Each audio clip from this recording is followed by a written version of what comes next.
Hello everyone, my name is Colin from Accessible Board Gaming, and today we're going to talk a little bit about assembling Games Workshop's miniatures.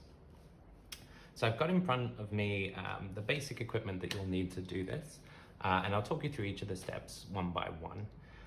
So going through the items first, right in the middle here we have just a cutting board, easy to pick up from a craft shop or a DIY shop, and it's basically just firm plastic, so if you cut on it, it'll protect your tabletop. It'll also save you a little bit in case you spill some paint, but ideally actually Games Workshop sell a proper mat which has high ridges around the edge, so if you do spill paint it won't fall off the edge. So this will help with small spills but not a big one. Then what we have more exciting is a sprue. So this is where all the miniatures that you'll put together begin their life as plastic on this kind of connected board. So what you'll see here is all the different parts that come together to make the model, and they're all numbered. So you'll see next to each one there's a little number with a little line to help you distinguish 6s from 9s, for example. You'll also often see letters here as well. So here we have an A, and that lets you know that this is sprue A. Now the reason the numbers and letters are important for us is when you buy miniatures, you'll also get a booklet, which will help you put them together. And in this booklet, you'll see the sprues are all numbered off as well. So here you've got A, and there's 2 of these, and this is the corresponding A. If you'll get more, you'll see B, C, D, E. You'll also have bases, as you can see here. These aren't normally kept on a sprue. You'll normally find them separate in a little plastic bag. And this will help you get a feel for the sizes of the different bases that you have. So as you flip through the book that you'll have, it'll take you through how to construct them. And as you can see here, you'll have numbers related to each item that you're cutting out. And you'll have some interesting icons here. So for example, you can see where you have options. So here, for example, you can see that there are 2 different head options and base options for this character over here. They'll also change colors as you go through. So here you can see an amber, that means there's 3 different heads for the model here. The blue tells you the piece that you previously stuck together. So you can kind of see your order as you go through this. You'll have different ones for each miniature. Where miniatures are constructed in the same way, you'll just get one walkthrough, and you just repeat that for the number of models that you're putting together. There you go. So I've got the book here from the Indomitus box that we took you guys through earlier, and my sprue here would relate to one of the assault marines, so these guys here. So if we look him up in the book, you can see here we go, assault intercessor sergeant. So he's the captain of the group. So we can start putting him together. So when you want to put him together, you have these other items over here on my right. So you have a cutter. This is like a normal wire cutter. You can get them from different places, and have to be Games Workshop. See, this one is from Army Painter, for example. It's good to get the spring ones, just so that they open on their own, just a bit easier when you work through them. Also have a cutter here and some glue. But if we start first with the cutter, what we do is we look up the bit that we're going to put together here. So we look, for example, for A1. So as we said, this is board number A. And then we look for the 1 on here, which is over here. So you see the 1 here, probably got here. And then you use these just to cut him out of the plastic. The only advice I would give here is, here, for example, the very first one you do, there's a little bulb here. So you're trying to cut away from the bit that's attached to the board that comes to a sharp end. But sometimes when you have sprues that they fit into, like this one, because they're push fit, you don't want to accidentally cut away that bit, which is just at the end of his foot. So you put the sprue in here, you put it across where you want to cut, and then you just give it a squeeze. And you'll hear a little, like a pop sound as it cuts through. The advice I would give here is, often with your cutters you'll see they're tapered, meaning they have like a slant to them. You want to look for the side like this that's very flat, and then put the flat side against the model that you're cutting from, and put it flush, and very carefully chip it off. Now you need to be careful not to accidentally chop off some of your model, but the closer you get to the model, the cleaner the cut will be. So you can see on the edge here, it's a nice smooth edge here. There we go. So then you cut out your first bit. You can see as well here that there is A8.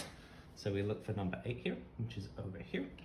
And we do the same thing. So we get the flat bit, put it against the edge, and gently squeeze. Make sure your fingers aren't anywhere close. If you're doing this as a young person, you might want to get someone older to help you with the initial bit of cutting stuff out, just to make sure you don't accidentally cut yourself. There we go. So now we got the head. We got A3 and A5 and A2 as well. So we look them up. So here's number 3. Again, this is another one, as I mentioned earlier. You see there's this long bit. It's obviously not part of the model sticking out, but that's going to come in later for us because it's going to push in to these holes that you'll see here as well. So make sure you don't accidentally cut those off if you're planning to push fit your models.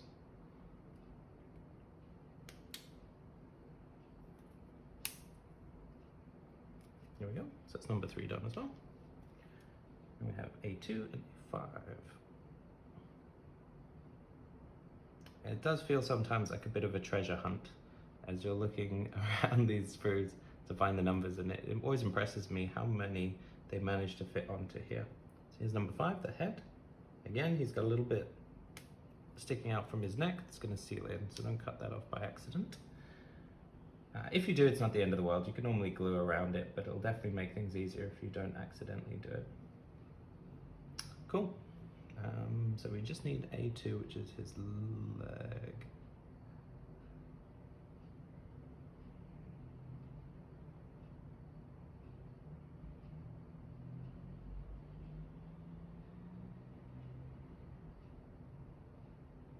Where is your leg?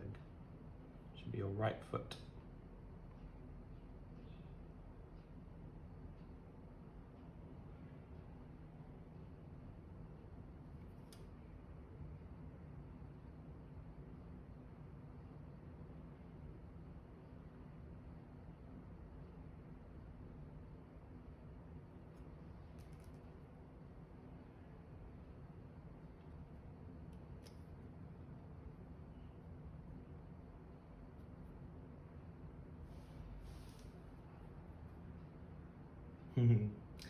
Where's number 2? There's lots of 23s, but I don't see a number. Aha, there he was, hidden over here. So again, we put the flat bit to the armor and then gently squeeze, and that pops him out. There we go. So now we have the 5 bits that we need initially.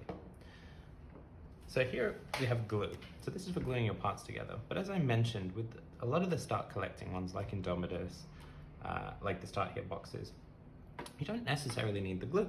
So for example here, we can easily pick up his parts, this and the bracelet he has on the side, and we just push those into the little gaps that you have. This guy just slides into here, boom, and he's in. There you go. So you don't even have to glue, he'll just be together over here. Same thing when we want to put the head on. So heads are normally a little bit fidgety, but it goes in the top, as you can see in the box over here, and it'll settle in there. So it'll be in place when you put the other pieces on. The other pieces are the leg, which goes on over here, so it goes into his waist. And it's just that little metal prong bit is just sliding into the gap. And here you just need to make sure that it fits nicely with the piece you put in earlier. There you go. Just squeeze it in, and there he goes. In place. Next bit you do, again, as I said, just make sure you get the head in there. And then put him in here. Dump. Then his head is in.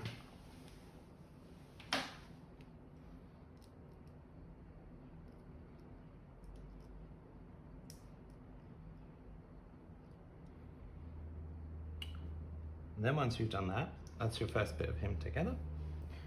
You go to the next bit. So as you can see, the blue is the guy that you put together earlier, and you get more gray bits to show you what goes on next. So we take our sprue, and again, we just look up for the numbers.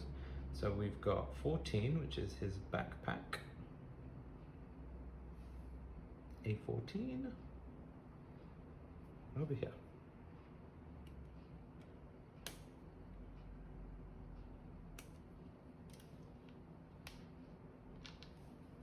And then his arms, A7 and A6.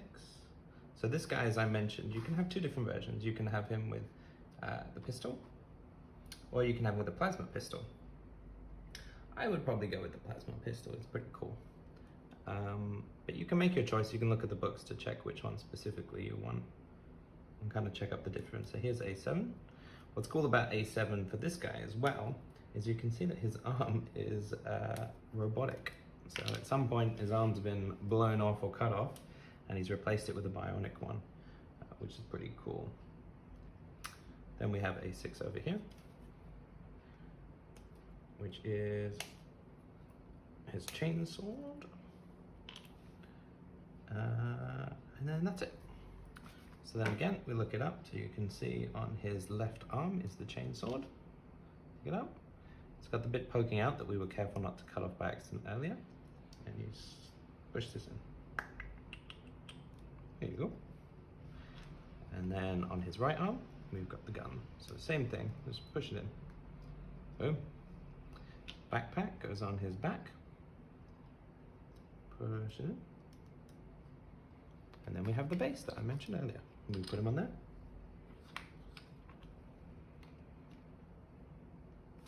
And this one is a hexagon, so just need to make sure you put it, don't force it in, find the right bit. And then ta-da! In just a matter of moments, a little bit of cutting, and you have a soldier ready to go. So you could fight straight off the bat like this, but obviously if you have two armies that are grey, it's going to be a little bit hard at first glance to tell who's who. So the next step would be to paint him.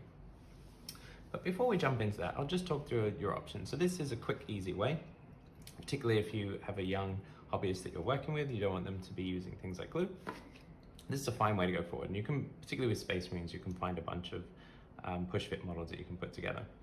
The problem with it, and why most people tend to glue, is that some of the bits are a little bit loose. You can see, for example, the belt that we talked about earlier, it doesn't fit that well, and it can fall off quite easy. Same with the arms will move a bit and gradually come loose. It might mess with your paint job. So that can be a problem as well. So the alternative, if I just take him apart again, take off all those bits that we started off with, and the push fit ones, you know, are easy enough to do this. So you might decide like you'll start with just push fitting, and then you might come back to doing it the alternative way later. But this is how most people would do their modeling. It's a little bit more work.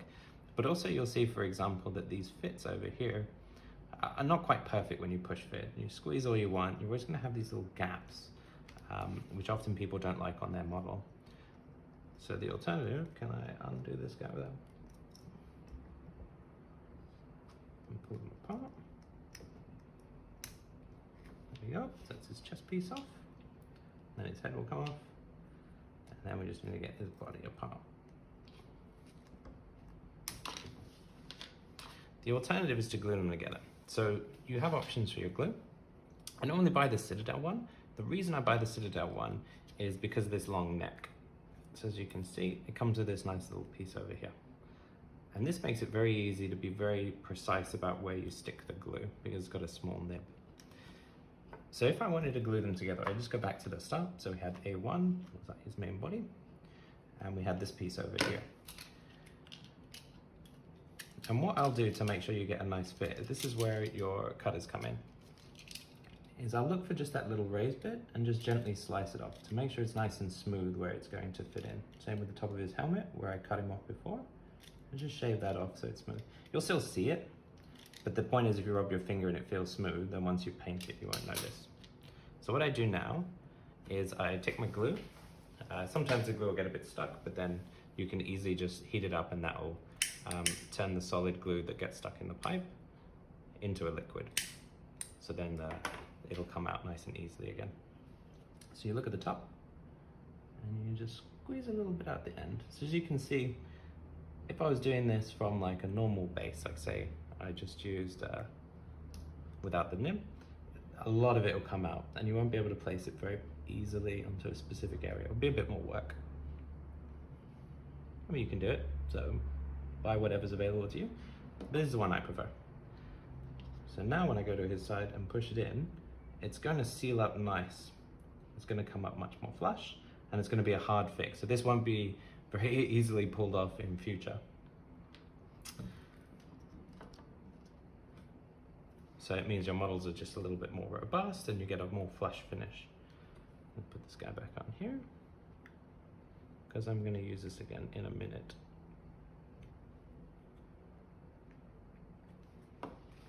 So what I'm going to do with the rest of him though, is if I want to glue them together, I'm going to need to take off these things potentially.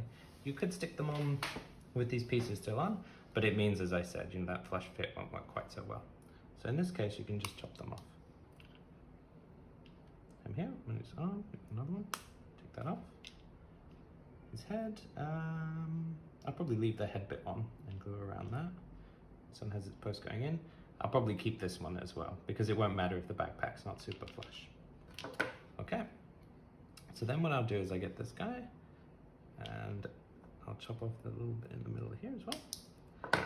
What you do is you'll see these flat edges where the two parts of the model are going to come together, and that's where I want to put my glue. So I give this a squeeze, and it'll just come out, see what I mean, very accurately around the edge. That's why I like these glue things. And the glue is very interesting for plastic glue as well. It actually, what it does is melt the plastic a little bit, so that the bond that it forms is very strong. See when I push it together? You can see how that gap we had when we pushed them together before was a bit more obvious.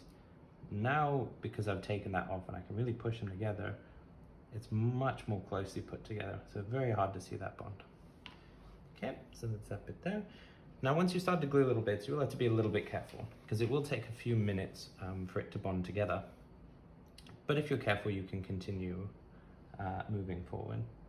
So here's one that had the little bits. Again, I'll just take that off. Get my glue. And look for the bits where it's going to bond together. And often the book will tell you where the bonds will be. You squeeze your glue over there.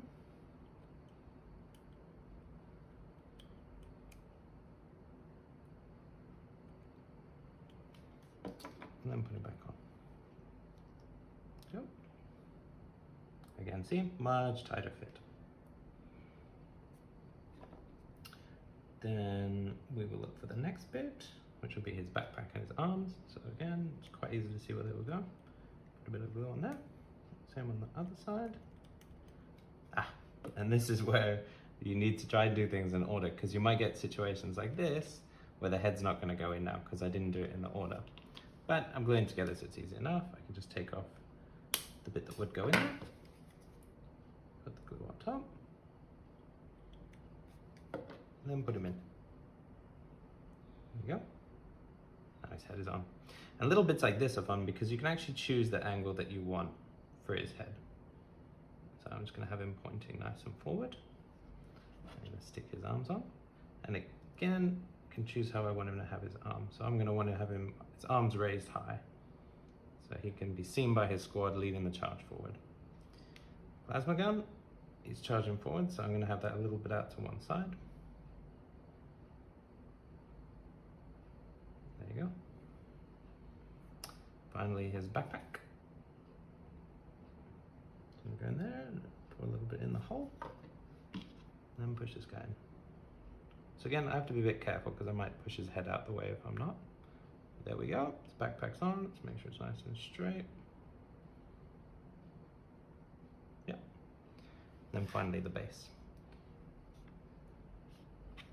So the base, I'm not going to glue him in just yet because I'm going to work on his base a little bit later. Nah, I will glue him in anyway. Again, just put it around there. On the bits that will go flush into the base, send them out, walk him in, find the bit that's straight because it's a hex rather than a circle. There you go. See, so his arm came off there because the seal hasn't quite finished working yet. It's okay, just make sure the glue is still at work. Just around the edge. You can see there that it's starting to melt the plastic, which is why the bond is happening. There you go, and his arm is on. I want to put him facing up. Nah, I think to the side is good. There we go. And that's your model done. You can remember to cap up your glue. There you go. So you can do this for all the models that are in here. And just sort of a way to go. What comes next is the painting. So just put him to one side. Now when it comes to painting, there's a couple of things that you need. So first up, you'll need something to put your paint on before you put it straight on the model. You can go straight from the pot, but it'll end up very, very thick and ungainly. So one thing you can get are these pads, palette pads. You can use anything. I used to use this back in the day, but then the paint I found dried out very quickly. You can use wet palettes, which use water and then a layer, and then you paint on that. But if you're just starting out, one of these books is pretty easy to do. So that's step one. Then obviously you'll need some paintbrushes. So if we go in here, there are a lot of different paintbrushes you can get in the store. So you see, I've got a whole bunch. I often get a lot because I don't treat them very, very well. As you can see, they're covered with paint. If you treat them well, they'll last longer. The things I would start off with, if I were painting, is to get a large base brush. So they come with different sizes here. You can see large, medium, small, and then the type of brush. So a base brush is good for the first coat of paint. So they tend to be bigger brushes. So for example, this guy here is an extra large base brush. So this one's very good for painting scenery, for example, or big tanks, very, very big. So if you buy big models, grab one of these, but initially you're unlikely to need a big one. This one is medium size, a bit more realistic for this type of model that we're using here. So I'd recommend one of them. And I'd recommend a layer brush. This one's a medium sized layer brush. It's very tempting to go with super fine ones. So for example, I have a small layer brush here. See the comparison? They're useful if you want to do a lot of detail, but they're not hugely necessary. It's your preference really, but get at least one medium-sized layer brush. And then I would normally get a shade brush. So shades are for when you have very watery paint that you put on them. That's good for making shadows. Again, I normally just get a medium size, which is easier. And finally, you'll want to get a dry brush. So again, this one's a small one. You can get bigger ones, but I like to be a bit careful when I dry brush, so I get a small one. And these are for one of those light touches. You can either do edge highlighting, which you would do often with a layer brush, do very precisely, or you can just use a technique that's very quick and easy to brush across it to kind of get those raised edges, which you would use a dry brush for. The last, you probably won't need, but just to call it out because it's different from the others, is a texture paint. So this is actually not really a brush, it's like a bit of plastic that's a little bit flexible. And you use this when you're using texture paints to put on things like bases, or if you need to put a bit of glue on something and you don't want to mess up your brushes. So optional, but one I use a lot because I like the texture bases. Cool, so then the extra sizes don't need to necessarily worry about. The other thing you'll need is a pot. So this, again, one it's to do on, but you can use a cup or anything really. And the point of this thing, these ones are nice just because they have a little space where you can rest your paintbrush when you're not using it. And they have little edges that you can stream up through to kind of get the excess water off and make a nice point on your brush. And you get ridges at the bottom for when you want to clean the edge of the brush as you go. There we go. Last but not least,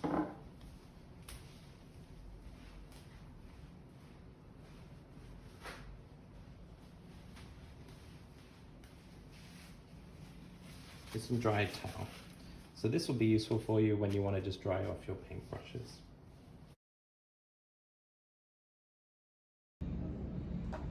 So here's how you do it with the spraying technique for basing your models. So obviously you need your spray. Here I've got grease here, so similar to what I put on by hand. And then you need your models. So you can get them on a stick that Games Workshop does. So it uses a bunch of elastic bands you put your models in. Or you can just use double-sided tape, stick them to a regular old stick. And then you want to put them in the model. Make sure you wear a mask, because there are a lot of particulates that come out of this thing. Somewhere outdoors where it's a bit of fresh air. And then put it over into something that's going to catch all this extra dust. Then you just spray away. Do short bursts. so that you don't put it on too thickly. And move the models around so that you can get them from all the different angles.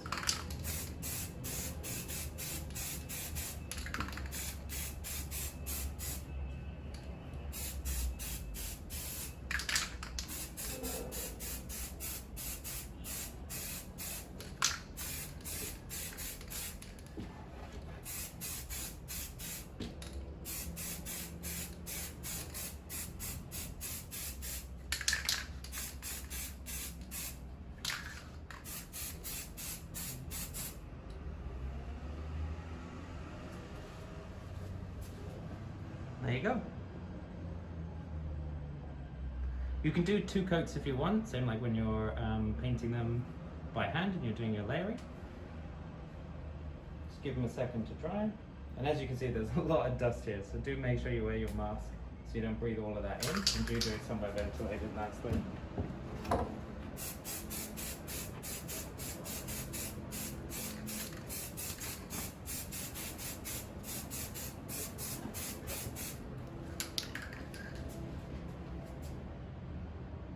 And voila, ready to paint.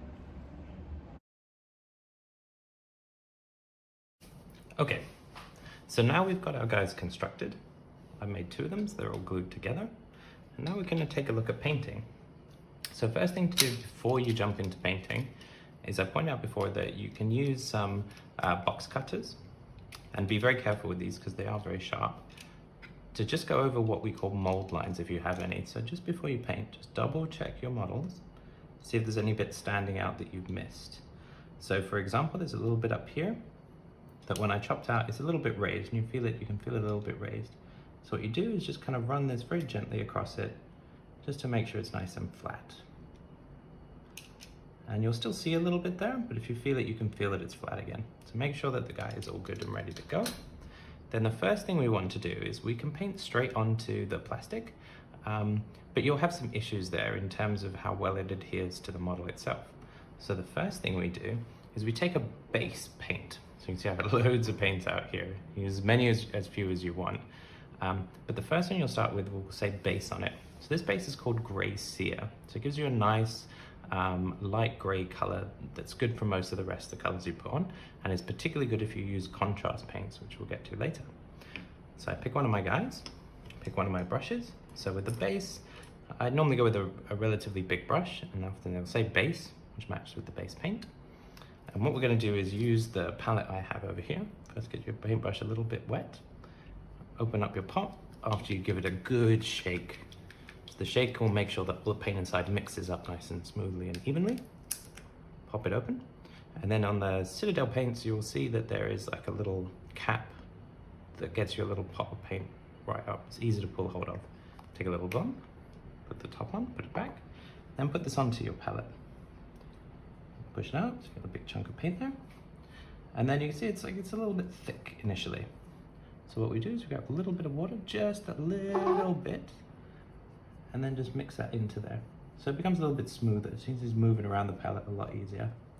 And we twist our paint. So twist the brush, so there's not too much paint on it. And then just put this all over your model. So this one you don't need to worry too much, just put them all around.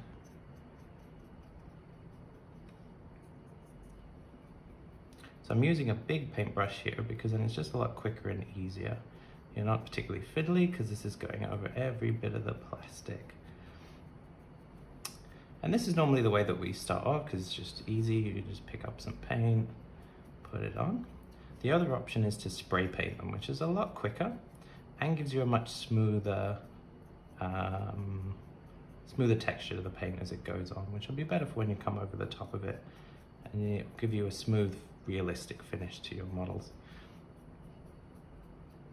But the spray painting, you'll have to be a little bit careful, obviously, because you're spraying particles around, and wear a mask and make sure you're doing it outdoors. But that way you can do large sets of models very, very quickly and easily. But for your first few, you can start just doing it this way just to try it out as well. Make sure as you're painting, you kind of go across it sort of systematically, so you make sure you don't miss anywhere.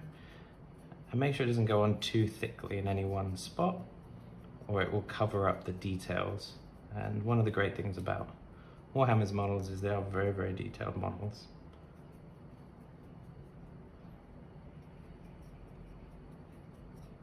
I got every little bit. It's going to get covered with lots of different colors later, but this way you'll have a nice sort of even hue that brings all the different colors together smoothly. They don't jar out too much. You move the model around in your hand so that you can get into all the nooks and crannies, turn him upside down, left to right, and kind of get it everywhere.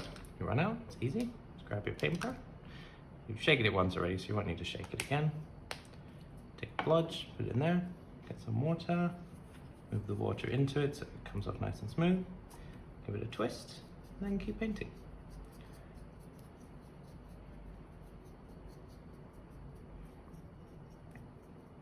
And as you can see, as I said, if you paint straight onto this, it's not going to come super smooth. You know, you can see it's like got different bits all over the place. Don't worry too much initially. Just go over it all over it, and then we're going to go over it again so that we can make sure any bits that we miss get paint, and it'll make it a little bit smoother. It's sort of like a famous phrase in the hobbying world of 2 thin coats for everything. Don't worry too much about the base as well. Normally people paint their models and then paint the bases to them second. So don't worry too much about that for now. Just make sure that you get every little bit of your model. See, nearly missed the inside of his arm here. So I'm gonna make sure that. And you can imagine if I did this with a small brush, like one of my small layer brush, this would take a very, very long time. And the finish wouldn't be as smooth as you would like it to be. So keep going over and over again. And all the little bits. And turning them upside down and left and right so you can get all of these little nooks and crannies filled up with paint.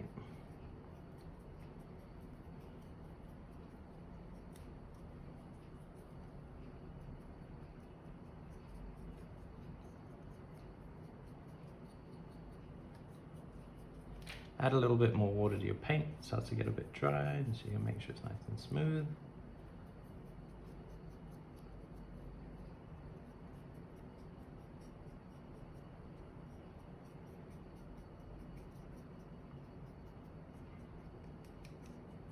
And under his feet. And the important thing about being systematic and going sort of like top to bottom or whatever is just to make sure that you don't miss anywhere out. If you kind of go all over the place, it's easy to forget, and then you'll put it in sort of different levels. So you can see he's already starting to change color, but it's a little bit kind of patchy and splodgy. But what we'll do is we'll kind of leave him for a minute just to dry out a bit, and then we'll do it again and put a second coat on him. Leave him, let him go. Paintbrush a little bit of a wash.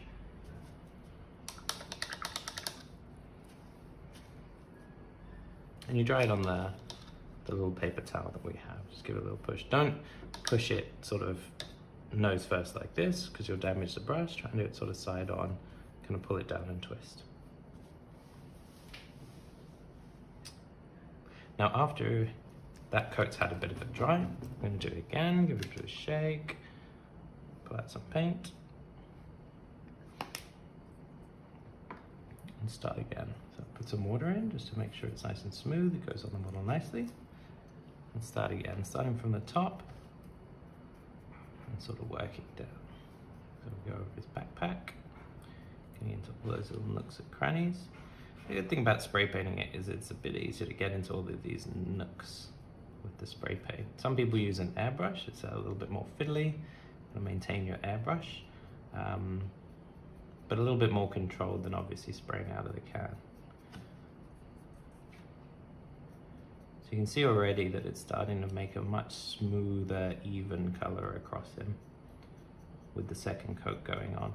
And because we've watered it down and made sure that the paint's a little bit thinner than straight out the pot, it's still not going into the details too much. You're getting inside, so you've got all the colors. See, as I'm doing there inside the vents on his backpack. But the paint's thin enough that it's not just glooping up in there and making all of that detail flat again. Making sure I get inside all of these details. and going top to bottom so I don't forget anywhere. It's a little bit easier to forget places the second time you're doing it. But again, matters a little bit less the second time you do it because the bits you missed hopefully already have the first layer of paint in there.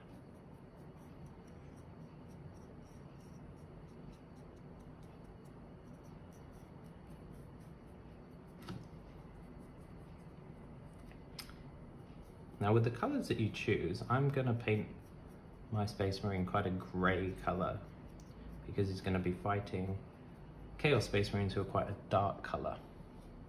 And that way the two forces will be kind of contrasting quite a bit and a bit easier to see the difference. Be a little bit like chessboard where you have obviously the black against the white, the yin versus the yang. But to pick your colors, you can do the colors that are guided on the cover art of the box, in which case they normally have a list of the colors that you need written down the side of them. Or you can make up your own ones. It's kind of all your hobby, your way of doing it, whatever you like. I often use Pinterest to help kind of inspire me when I'm trying to pick colors. Because you'll see loads of different people's choices of colors for their Space Marines or their Necrons or whatever it is they're painting. There's the traditional Space Marine chapters like the Space Wolves and the Blood Angels, which have pretty simple, easy to do color schemes and lots of painting guides to help you with them. Or you can do your own successor chapter like I'm doing with mine. They just make them feel a little bit more unique and special for you. And see, I've nearly got him. I'm just kind of making sure all of those little extra bits, like underneath, around the top, just all been covered off and are nice and smooth. This is laying an important foundation for how well he will look later.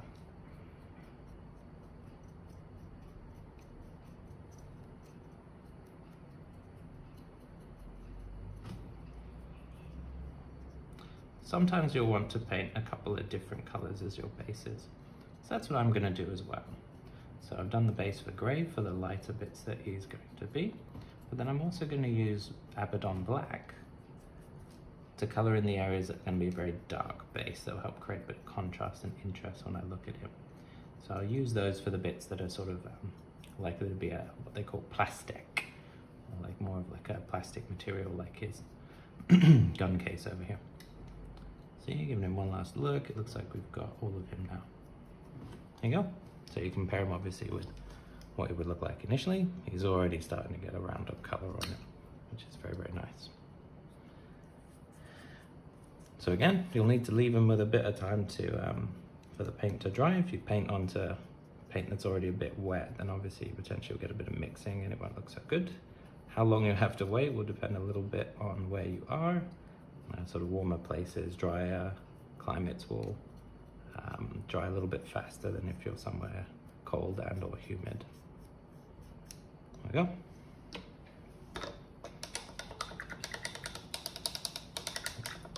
Give your paint a little bit, your brush a little bit of a wash.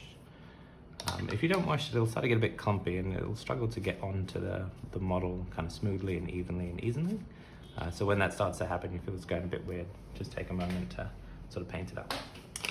So as I said, next bit will be black.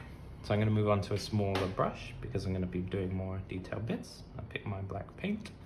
Again, give it a nice shake, make sure it mixes up nicely. Pop it open. And pull out like a little bit, put it onto your palette. Fortunately, where I am, it's very warm, and I'm in aircon, so it's a little bit dry, the air, so it will dry a bit quicker, so I can start painting faster. So the black, as I said, is going to be for bits that are going to be a bit darker in color. So we got his pistol case here.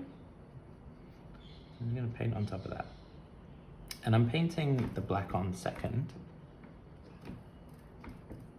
because it's a lot easier to put dark onto light with fewer coats than if you put light onto dark. If I tried to paint the grey on top of this black color, I'll have to do a lot of coats, otherwise the black will still kind of come through on the inside.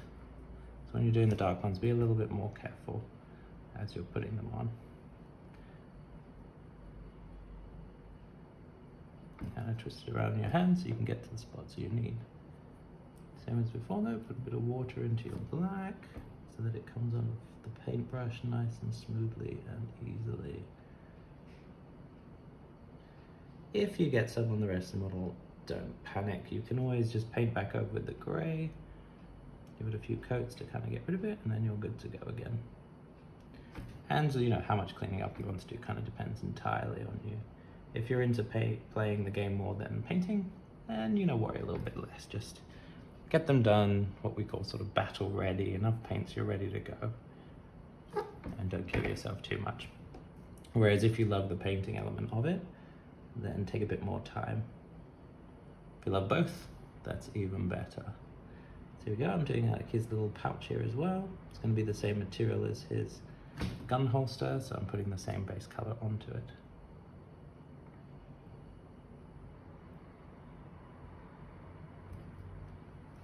My paintbrush is getting a little bit gloopy. I give it a little smush around in the paint pot. Dry a little bit on my paper towel. Then it'll come out a little bit smoother when I come back to it on here. So yeah, a bit of water, make sure the paint's smooth, and then come back onto it. I want to try and get the mixture of sort of water and paint fairly consistent as you go through, just so that the paint looks consistent as you go on. So yeah, I've got two.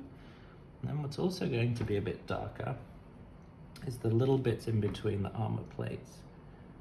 As I imagine these will need to be more flexible, so there'll be a different material. You have to be quite careful. And that's why we're using a slightly smaller brush. Use as small as you want, but the general rule of thumb is to try and use the biggest paintbrush you can for the different areas, because you'll get smoother strokes and less sort of brush lines on it. There you go, so it's inside the armor there. He's going to have this in a bunch of different places where it's sort of like elbow joints are and shoulder joints are and things like that. Start to run out of paint again, easy, just grab a bit more out of your pot. And try to make sure you don't get any on your fingers, or you might touch them on the model and then you'll have to sort of paint over them again. And give my brush a little twist. A nice sharp end, so it's a little bit easier to get into the nooks and crannies. So I have to be very careful. It's inside his armor here.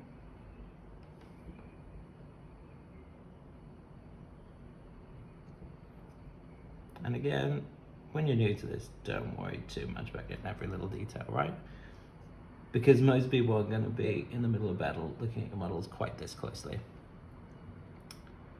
You're going to see all of them from a bit of a distance away. Okay, there we go. So those are some of the joints done. We'll do the back of the knees as well. The chinks in his armor, as they say, these are the bits that the bad guys want to shoot, because it's obviously going to be a lot easier to get through than the ceramite or the thick plates. Cool. So that looks like most of him done.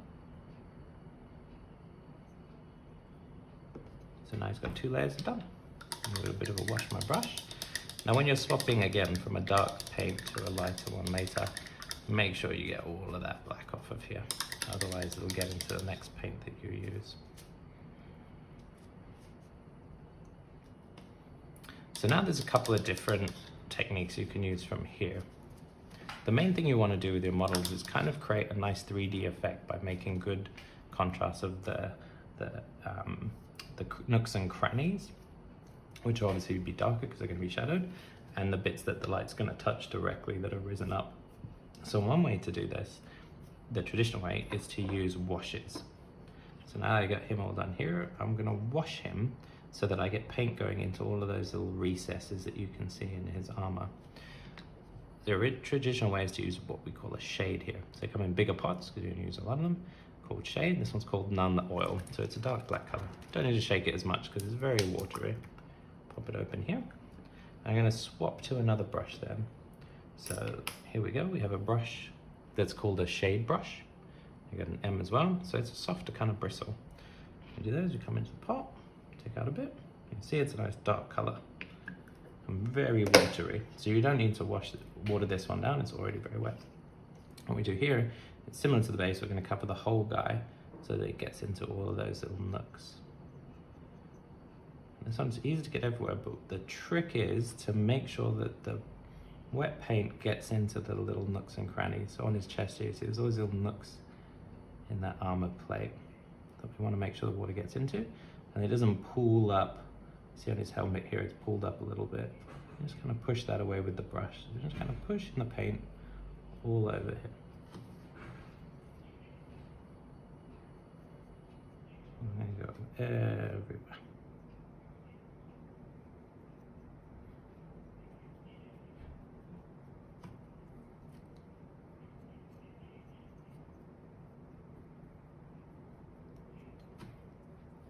Same as when we're doing the base, you want to make sure you get into all the little nooks and crannies on his armor. And sort of start top down so you make sure you don't miss anywhere.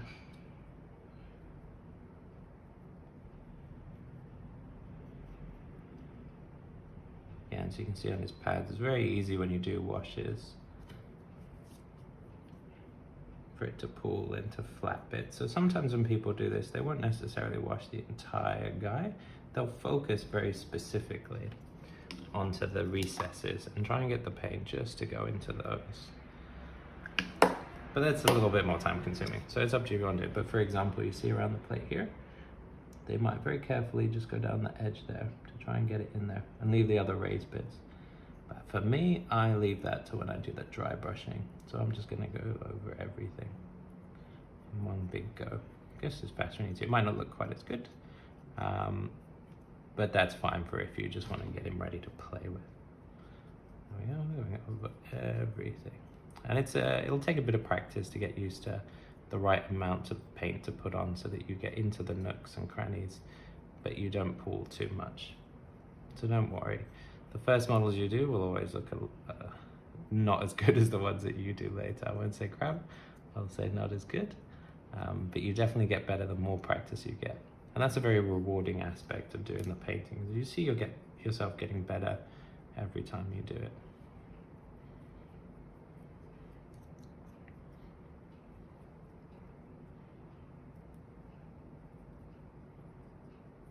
But you can see the effects still coming out. You know, it's much more obvious where the recesses are.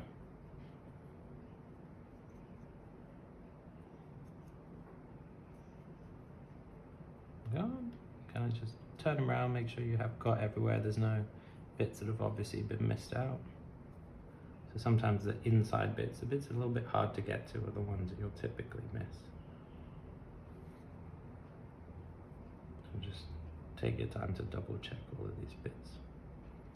Make sure your paint's got inside them. There we go. My paintbrush, a little bit of a rinse. And dab it over here.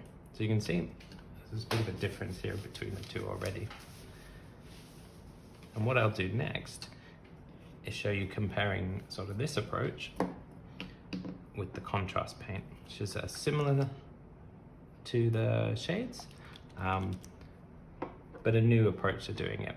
And the reason is, once we've got this guy dry, I'm going to show you how to dry brush him, and then that'll get all those raised bits to color up a little bit, and it'll smoothen out where you can see some of this sort of pooling of paints that has inevitably happened.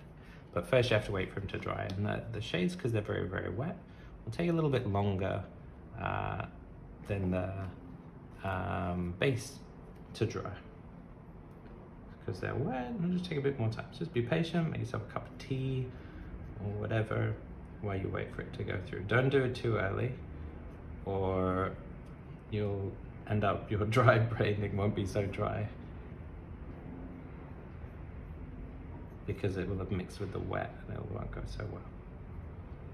There we go.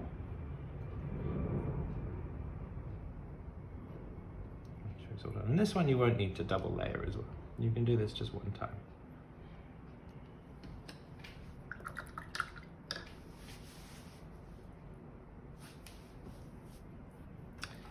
In the meantime, I will just do a base coat for this other fella over here so that you can see the difference when I do it later. Because when you do the contrast painting, you will still need to base them up. So you'll still need to go through this process that I'm showing you here.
Okay, so now this guy's feeling a lot more dry. You could leave him a bit longer, but in the interest of showing it. So you can see how it's really gotten into all of those little gaps in there. But it's also left a few splodgy bits, and he doesn't look so good. This is how he would have looked before with his base coat, and see a massive difference, right? But I want to kind of smoothen out those top bits and kind of get him looking a bit better and a bit brighter. So what we can do here is we can go over the top of it. So you can either layer this, so similar to what we do with the base, but just avoiding those little gaps, or we can use a technique that's very quick and easy to do called dry brushing. And the dry brushing approach is a very simple one where you take your paint. I'm using my big dry brush here, just because I'm going to do a lot of it. And what you want to do is dry it up on the brush. So here I'm going to use the bit I've been using to dry my brushes, and I'm going to just smear the paint on here. You can be with a dry brush a lot less gentle with it to kind of get all of the initial bits of paint out, so the brush is, as we say, quite dry. And then you're just going to brush this across him like this, and you're just flicking it back and forth all over him. And you can do this very gently or very firmly. The initial coat I'm going to do is quite firm because I want to get all of the raised bits done. And this is going to leave all of the bits that the light would catch, because this is sort of simulating light hitting off something. Going to give it that lighter color again. So now I'm using Celestra Gray instead of the Gray Sear as my kind of next coat. Yeah, if it starts to run out and it's not making much difference, just put it back on here. Make sure you don't get too much. The general rule is start with less and then build up over time, because it's a lot easier to build up. And obviously very hard to take away. You kind of just have to start again. So I kind of go over him and take my time, brush him back and forth.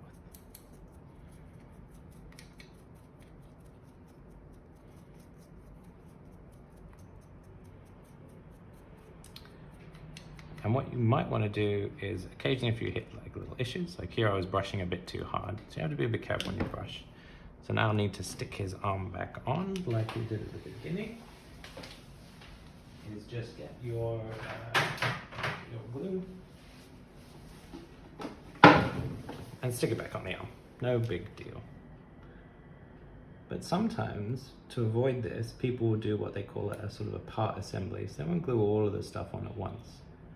They'll do it in bits. So they might keep the arms separate so that they can get to all those hard to reach bits, like the bits in the middle of his chest. But I would save that for if you're doing something that's very complex, like if it's a leader of your army or something. For your average soldiers like this, I wouldn't worry quite so much. Especially these ones with very open kind of poses, they're quite easy to get to. So then I'll just have to give him a minute for his arm to dry up while I dry brush. So what I will try and do is just avoid the arm and do some of the other bits in the meantime. I can continue to kind of do these bits of his arms. So you can see the effect already sort of starting to take place.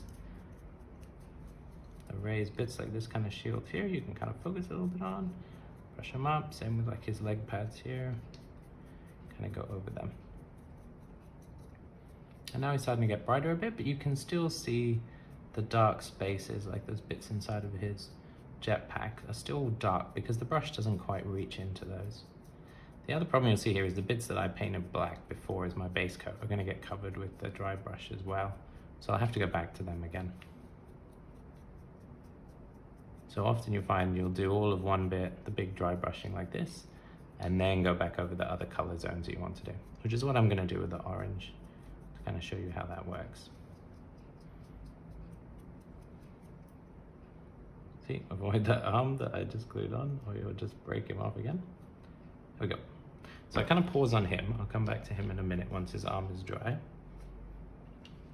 And I'll show you the alternative kind of approach. So the problem with these, if you wash them up, is you have to wait long for your brush to dry as well.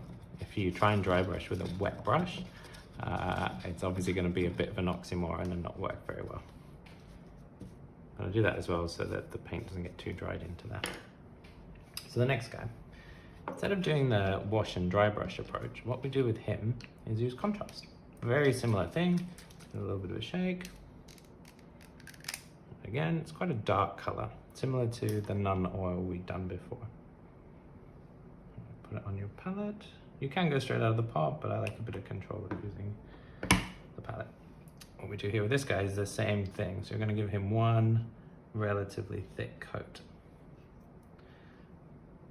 But the intended difference with these two paints from Games Workshop is the intent is that these ones are a bit better at staying off the raised bits and keeping them bright. So you can see if I go across the shoulder pad there, it's not as thick in terms of the color covering as it was when I did it with the wash. So their intent is to try and make things quick and easier for you, so you can do all of it in one go and skip the dry brushing. Personally, I'm less of a fan of these contrast paints. Possibly that's my technique as much as anything else. But I prefer to do the traditional sort of wash and dry brush, and I do a few layers as well, which I'll get into later. But the principles are the same. Try and cover the whole guy, top to bottom, so you don't miss anything, and it will get into all of those little nooks and crannies to darken them up. And you want to try and make sure that it does get in all of them, so you might need to just move it around a little bit until it finds its way inside.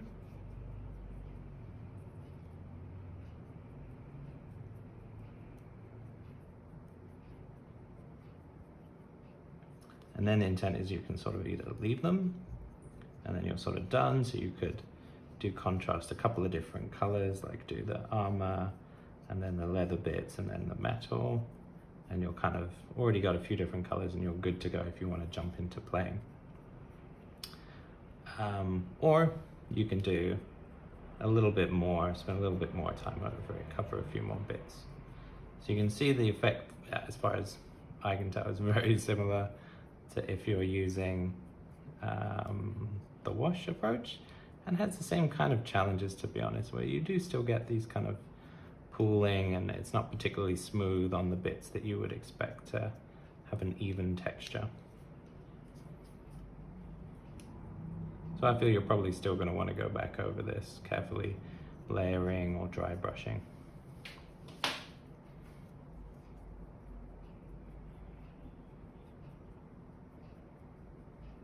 But it can be good for certain effects, that if you were doing someone who was very fleshy, it might look a bit better than on armor like these guys have, or if it was something sort of putrid, like if you were doing plague marines, you might get a better effect.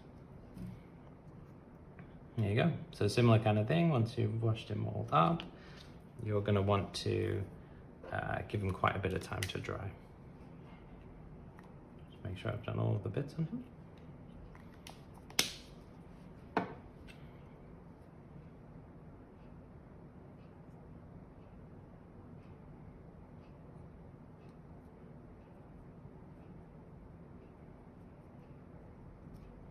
And only one coat, otherwise it'll kind of reduce the effect of getting those highlights and those recesses looking different colors. It'll end up just looking the same tone.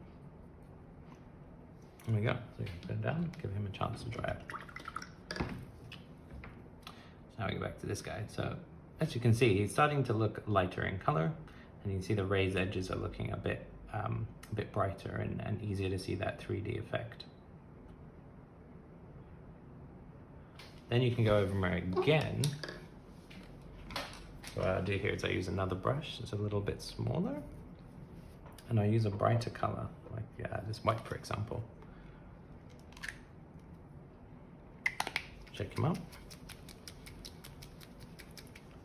And this time, if you do a second layer of dry brushing, so you get the real maximum highlights, you really do want to make sure you have very little paint left on this brush, because you really only want to catch the top bits. Rub on here, make sure there's minimum paint left on, and then you kind of very gently go over the edges and pick them up. So like the corners of his shoulder blades here.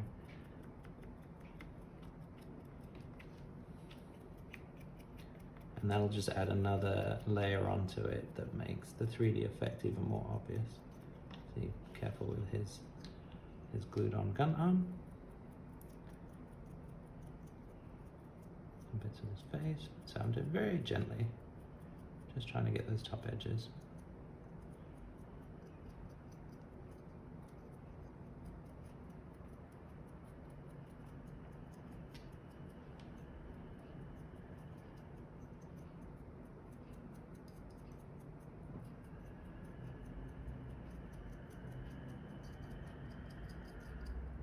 Back on these, you can see here how there's like several layers of that plating, which are like this, it sort of catches them up.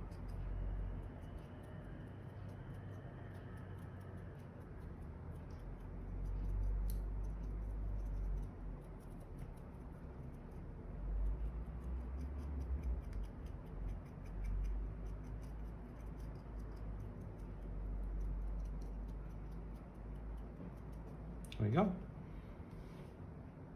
So you get a good bit of a grimy effect if you're doing it this simple way. So it's not going to look polished and comic booky, but 40k also has this wonderful sort of grim, dark vibe to it. Remember, these are guys who have been spending hours, days, even weeks on the battlefield, constantly covered with grime and blood and sweat. So a dirty feel kind of works with the universe that we're talking about. But if you prefer that more sort of clean Marvel comic book style, you can do that as well. Your focus is going to be more on a layering approach. And a layering approach is where you focus on similar concepts, but instead of dry brushing it sort of in more of a haphazard way, you do it gently as I go through each layer one by one. So for example, if you wanted to do a dry brush, a layered approach, let's say we took a look at his, let's say his chest piece here, right? Because it'll be the easiest one to do with this approach. So let's say we wanted to do that. What we can do is we can take a few different colors here. So let's start with taking a gold color or a copper, and then a bronze. So you can see that's both called layer paints. And they come in different hues, so one's a lot lighter than the other one. What we'll also do is we'll start out with the base. So we could use the base that we put on already, but to get an interesting gold color, actually interestingly, you can start with brown. I know it sounds crazy, but trust me, it'll give you a better finish with that gold color. Because while this is underneath it all, it affects the way the color kind of turns out. Put a little bit on here. So this is the base that we're going to use. You can use layers as bases if you want, or whichever way you choose to go. I'm going to very carefully paint it across this image on his chest. So as you can see, you have to be a lot more careful. It's a lot more time consuming, but it does get you a slightly better, well, a much better finish on for the top.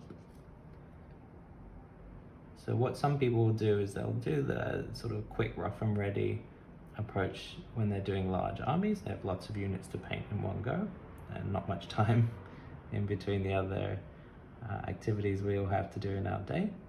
But then when they do like a leader or a captain or an HQ unit, as the rules might say, then they'll take a little bit more time to do like a layering approach, for example.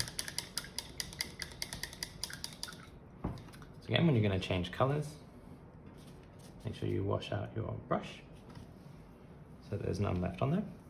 And generally wait a while so your colors don't mix through. But as I said, I'm in quite a warm environment and quite dry, so it'll dry quite quickly. And you pick your color. So we're going to go for copper here. Again, kind of give it a shake, take some out the top, put it on our palette. Now these are metallic paints. So metallic paints are a lot thicker than normal ones because they have little bits of metal in them. You can use sort of chromatic paints to get metal effects, but it's quite tricky to do. So when you're starting out, I would just use metal paints. You want to do metal. Then similar thing. So now I'm going to paint over. So you can see the brown gets covered up, but it gives a nice hue to this coppery gold color. And then we go over all that, make sure I don't get on the gray. The water. And water is important for these metallic paints because they are quite easy to kind of splodge and get on thick just because of the metal inside them. And then you'll kind of end up covering over this very delicate detail that they have for the wings. This. There you go. So this is covering almost all the brown. It's okay, there's a little bit in the background. There you go, nice and shiny.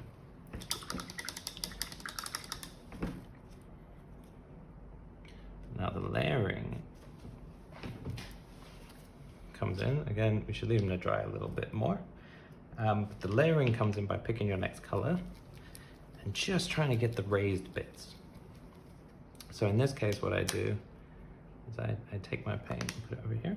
And I won't wash it down quite as much as I normally would because I want it to be a little bit dry so it's less likely to get into the little gaps.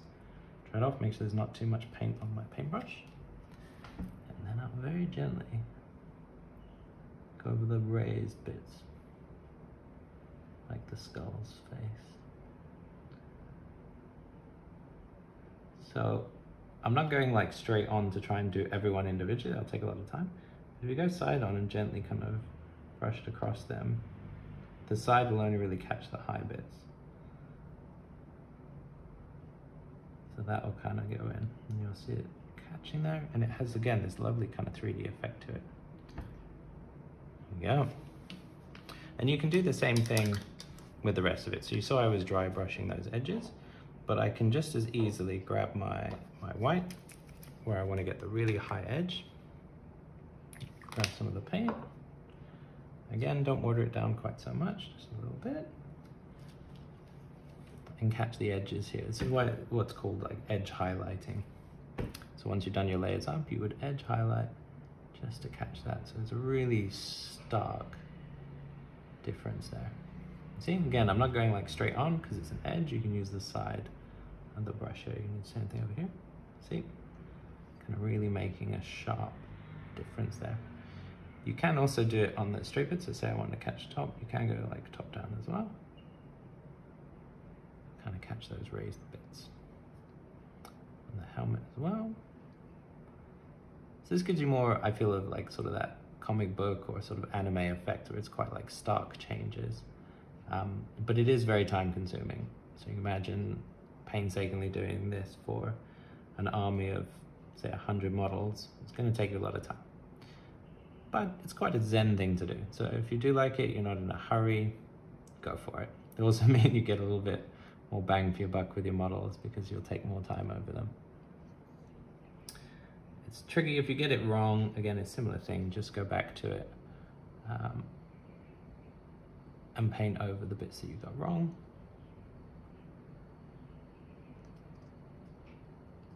And you can fix them up later. You can also play with the ordering that you want to do. So you can do the edge highlighting at the end, do the layers at the end if you want, or you can do all of that and then wash as your last step to try and pull all of this together. Each has different approaches. This way will give you, as I said, a more kind of stark, sort of powerful set of colors. Doing your wash at the end will give you more of like a grimy effect. So it depends what you're interested in going for. There you go. So that's essentially how it works. I'll just give you a quick example of the layers at the end. So let's take a different wash. This is Agrax. Instead of the null, this is more like a grimy kind of browny color. So it's good for sort of if you want like a dirty, rusty effect rather than a simple black darkness. You can do this over the bit that I layered here. So again, you just kind of very gently put it in and it'll go into those little recesses. So I often do the wash at the end. It kind of smooths everything together. Yep, hopefully you can see that there. Awesome. So what I will do is I will paint these up. The reason I'm doing two as well is it will mean that I can compare two different styles. So maybe one I want to do different colors or I want to do different bits in different ways. I can do just a couple initially before I do my whole army and then compare and contrast them. So for example, I want to do the shoulder pads in different approaches. I might do the whole thing or I might just do the edges. So I'll show you these later and we can pick which one we like the most. Thank you. So let's take another look at those techniques in a little bit of a closer view so you can hopefully see it. And what I'm going to do is take the new model I did, so I dry brushed him up same way I did with the first one. So you can see very similar, just slightly darker effect on the one that used the contrast paint. And what I'm going to show for you guys is taking a look at a couple of little bits just to see how that layering and dry brushing works. So on this guy, let's take a look at this. It's called the purity seal on the back. So there's this little kind of wax steel and scroll that gets attached to their armor. And let's take a look at how that washing and dry brushing works again. So I'm going to take Ushabti Bone, so it's like a nice beige color. Give it a little shake. Pop it open. Take a little bit. There's a small bit in the armor, so I don't need much. Still need a little bit of water to keep it thin. And this is the first layer. So I just paint this over that scroll work. So this is like parchment, but like old parchment. So the color's right here, you can see. So a nice little beige color.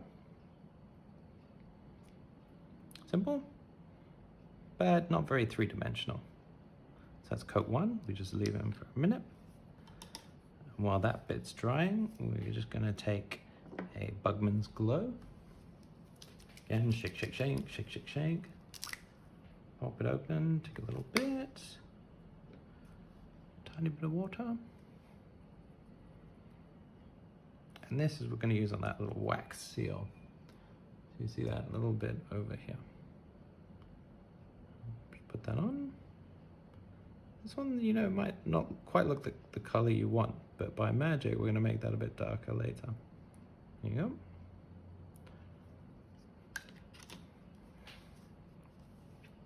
Now we go back, and we could use our medium shade brush for the shade that we're going to use here, but it's a bit too big to try and do that tiny bit. So you can still just use your layer brush as normal. It'll still work fine on small stuff. And we're going to take another color. So again, Agrax Earth shade that we used before. A little bit of that. I'm going to put that on this bit while it's just drying up. So you do need to wait for it to dry. Hopefully in this case it'll dry pretty quickly. Just take a bit of that and just put it on. And again, you want it to go into those little recesses where the paper folds. And suddenly you've got a much better three-dimensional effect. Kind of tilt him, get around the edges, because they're going to be dark as well.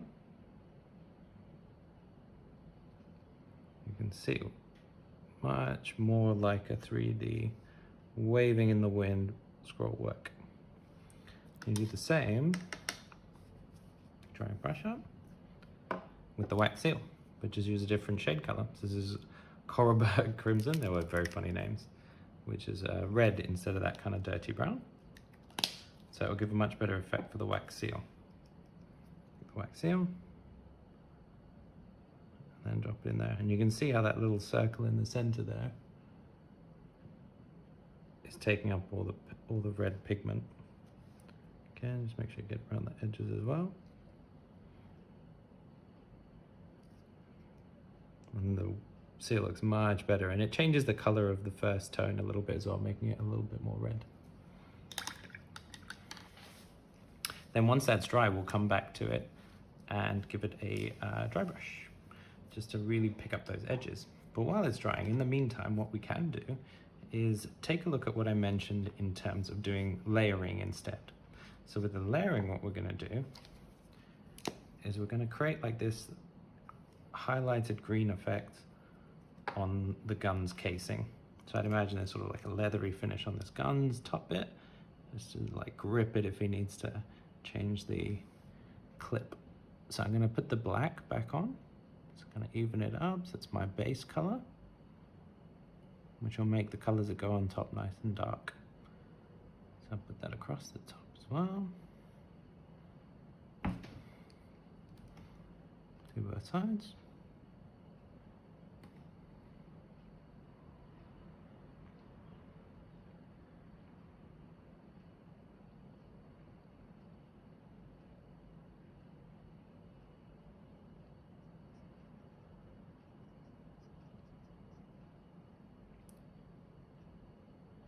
There's some like razors here that I'm not going to worry about too much because I'm going to paint them silver later, and silver will go over black very easily. Okay, so that's the black done. Then I'm going to start layering it up. So the first layer I'm going to do is Lauren Forest. So it's still quite like a dark green.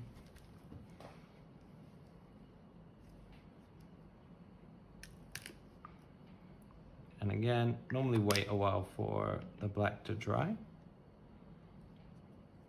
so that these don't mix up too much when you push it in, otherwise it'll go a bit dark. But my place is pretty hot, so it dries pretty quickly. So as you see here, what I'm gonna do is not worry about those recesses. So inside there, I'm gonna leave that as is. I'm just focusing on the top bit. All right, go across that. And this is darker than it would be if I painted it onto the gray because of the black that's underneath. So push that across, both sides. And you see here, so for example, in that little casing chamber there, I'm not going to paint inside, I'm going to carefully place the ranged bits so that'll look nice and deep.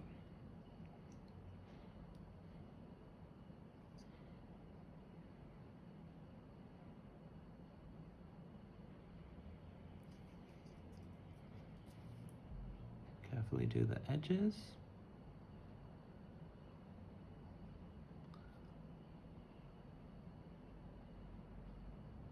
And move the model around a little bit so it's easy to get to the bits that I want.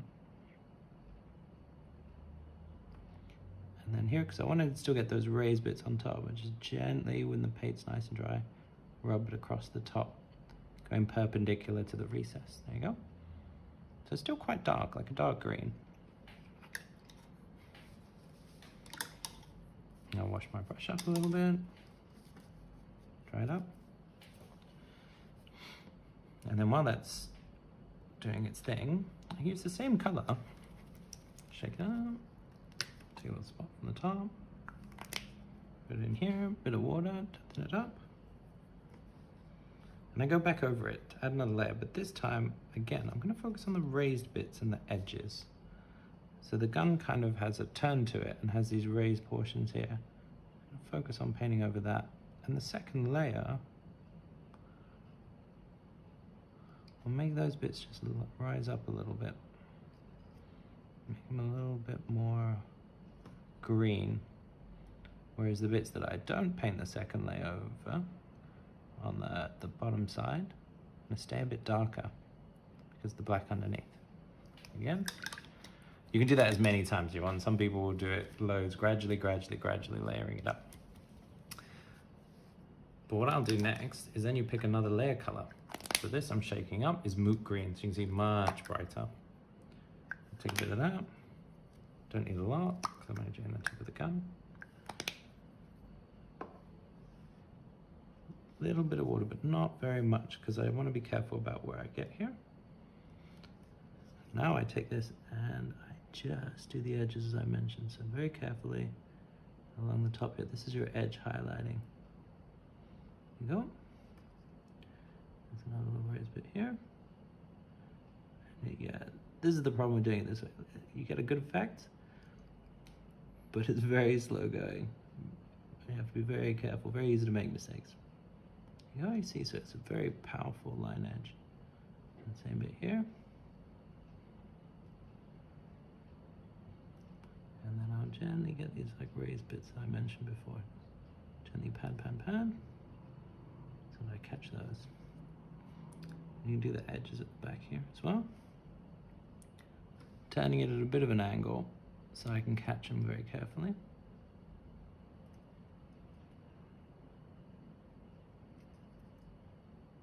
And the top of the gun here.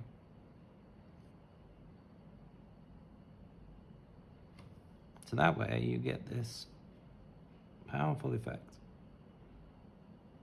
And you can combine this with a bit of dry brushing if you want. Sometimes I just rub it down, make sure there's hardly any paint left on here.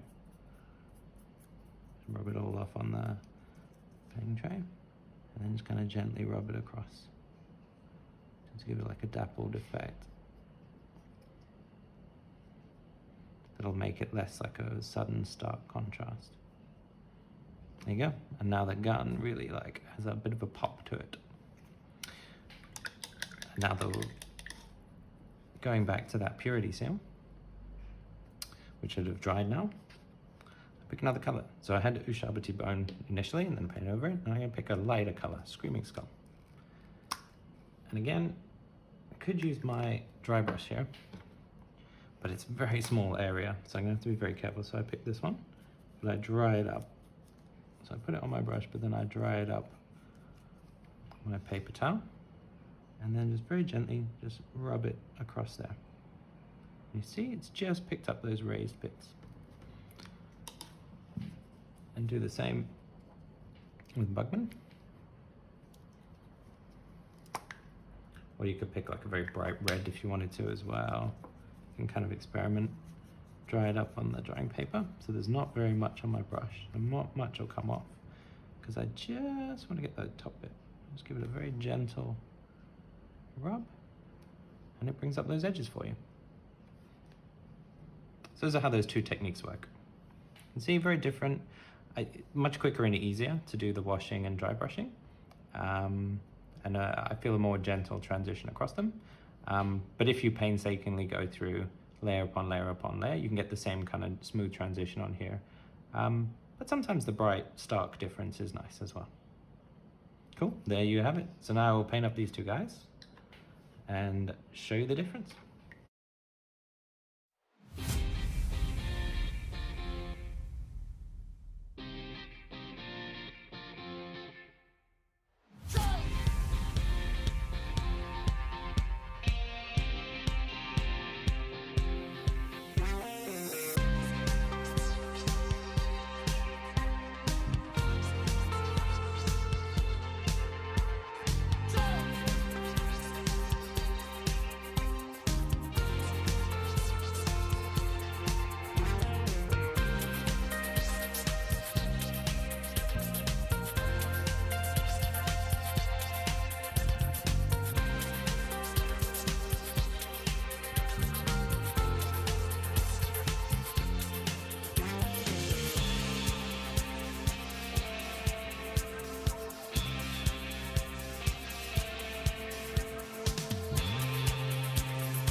And so there we go. Two slightly different models, but a good way to check a couple of little details. Do you want them done that way or not? For example, I think the sort of golden coppery metal looks a lot better. Goes with that kind of like dystopian vibe. And I think the shields, the shoulder pads, I'm not sure which one I like more. I can consider it for a while and make a call. But there you go, very quick, very easy. You can make some very cool looking models. Any questions? Let me know, drop them in the comments below. Any observations, any recommendations you have for how to paint quickly and easily some cool looking models. You know, let the audience know. And give me any recommendations if there's stuff that you think I should do next or that you want to see. Be happy to hear about it. Okay guys, thanks very much. This